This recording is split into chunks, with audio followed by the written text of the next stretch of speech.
What's up, tech fans? Welcome back to Tech and Tomorrow. We're bringing you the tech of the times. And today's video is about 1070 Ti in SLI. So we're going to show you it against a standard 1070 and against a 1080 Ti.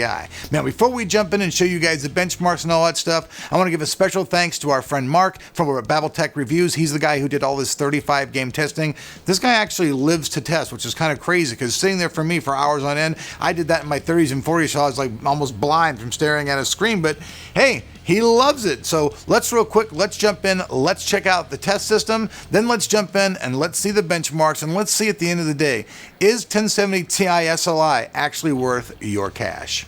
Today's test system consists of the Intel Core i7-8700K. This is running with turbo boost up to 4.6 gigahertz on all cores. And for the motherboard, it's the ASRock Z370 Killer SLI motherboard. 16 gigabytes of HyperX DDR4 memory, that's two 8 gigabyte sticks running at 3,333 megahertz. All of the games tested except for Wolfenstein were tested with Nvidia's GeForce 388.09 driver. But for Wolfenstein, we use the 388.13 driver because it is optimized for that game.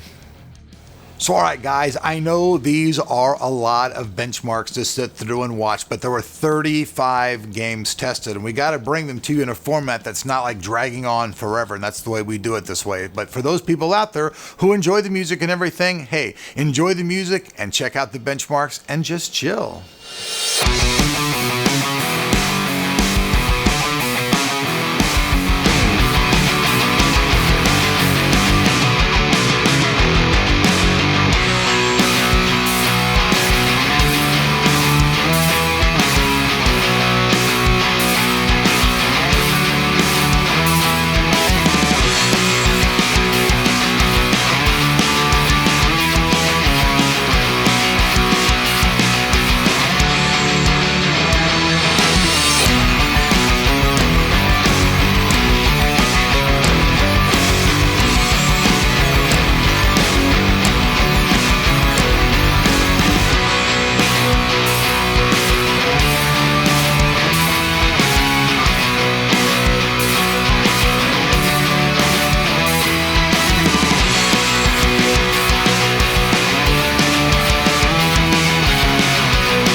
right, tech fans, so there you have it. 35 games tested. That's a whole hell of a lot of work. Trust me. Once again, special thanks to Mark for doing all that work over at BabelTechReviews. We'll have a link to his site down below. Now, you guys can see that two 1070 Ti's in SLI actually is the same as a single 1080 Ti, when it does well in SLI. When it doesn't do well in SLI, obviously, it's a totally complete wasted point, and SLI means nothing. So if you have older games, or you have a lot of games that actually do support SLI, then getting a 1070 Ti SLI setup is probably for you. If you want to get a 1080 Ti SLI setup, it's going to cost you about $300 more. But if you're one of those people and you can really afford $900, I don't really feel that spending $300 more is really that much. The performance differences really aren't going to be that, ginormous, but if you're somebody who wants the absolute best in SLI performance, then obviously spend the extra $300 and get yourself two 1080 Ti's in SLI. But as it is, when it works, it works. And I mean, that's kind of like dumb, stupid, to say, but it's just true. When SLI works and it's supported, the cards do very, very well. You can see they easily support and beat a 1080 Ti in some instances. So it's a pretty good deal. Now, if you play games that do not support SLI, don't even waste your money whatsoever. So I'm Mark. You guys have been watching Tech Tomorrow. Thank you very much for sticking around. Down below that like button, we'll have links to all these different cards. So if you want to purchase one of these cards or do some testing for yourself, you can do so. We'll see you guys back on the channel. Thanks for watching.